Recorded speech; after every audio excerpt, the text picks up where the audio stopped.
No sino da sé de Lisboa, cada badalada ecoava além dos muros da cidade, misturando lamento, temor e a tênue esperança popular de que o novo rei fosse um homem de paz. Contudo, entre os corredores sombrios do Paço Real, o semblante de Dom Pedro I denunciava seu propósito: não havia lugar para conciliação ou perdão. As rosas que um dia enfeitaram os jardins onde Inês de Castro passeara, pareciam agora tingidas de sangue e vingança. Era o início de algo nunca antes visto em Portugal, um reino movido pela dor e pela memória do amor arrancado à força. Pedro I olhava para trás e via feudos, pactos e alianças como tramas que permitiram a tragédia. Não era mais suficiente governar com a razão de Estado, como fizera seu pai. Para ele, justiça era pessoal, era dor transformada em lei. O silêncio que tomara conta de Coimbra no dia do assassinato de Inês daria lugar agora ao clamor público: os culpados seriam punidos sem trégua. No Conselho Real, nobres e clérigos se surpreendiam com o ódio frio do monarca, incapazes de prever até onde ele iria.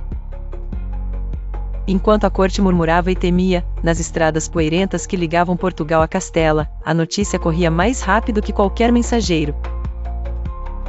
Pedro I, o novo rei de ferro, havia iniciado uma caçada diplomática, fazendo uso do que restava do prestígio português para forjar acordos implacáveis.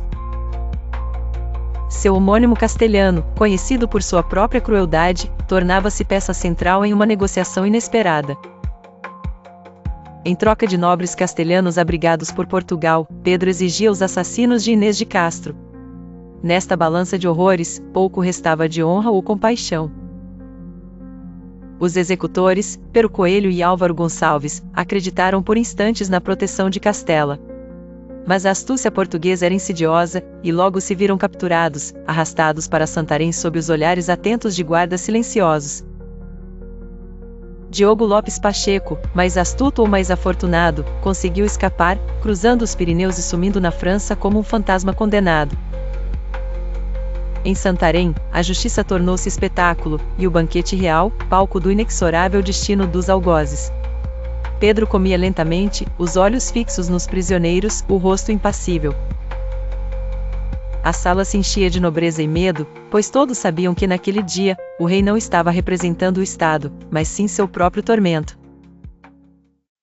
A madrugada em Cantanhede estava impregnada de um silêncio pesado quando Pedro I entrou no salão principal, cercado pela elite que havia arquitetado o assassinato de Inês de Castro. O rei, de olhar febril, empunhava não apenas sua autoridade, mas também uma promessa: há de restituir a mulher que amara tudo o que lhe fora tirado.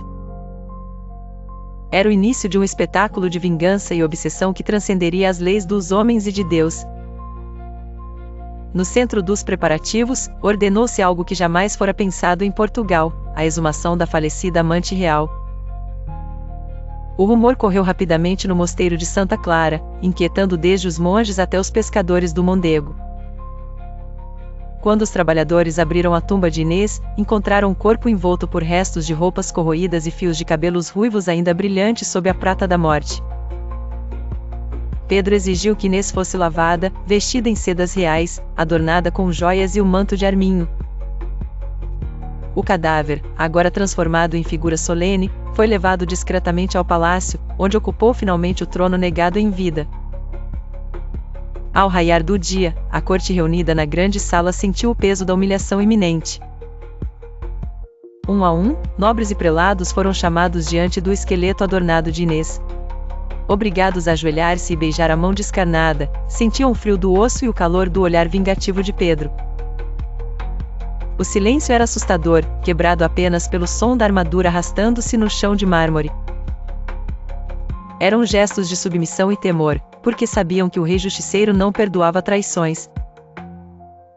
O clero tentou argumentar, mas Pedro lembrava seu juramento sobre os evangelhos: Inês era rainha por direito e agora por imposição. O ato misturava fé, política e terror, selando para sempre o destino dos presentes. Quem se recusasse à homenagem arriscava o exílio ou, pior, a decapitação. Ao final do ritual, Pedro não permitiu que Inês descansasse novamente entre as paredes de Coimbra. Preparou um cortejo monumental, reunindo cavaleiros, damas e plebeus, todos portando tochas flamejantes ao longo da estrada para Alcobaça. O povo, assustado e fascinado, saía de suas casas para presenciar o fenômeno, uma rainha morta coroada, carregada sobre um tapete de luto e admiração. Com o seu like, o YouTube mostra esse vídeo para mais pessoas. Com seu comentário, eu aprendo e melhoro. Com seu compartilhamento, a gente cresce junto. E com sua inscrição, você não perde nenhuma nova publicação. Obrigado por tudo. Até a próxima!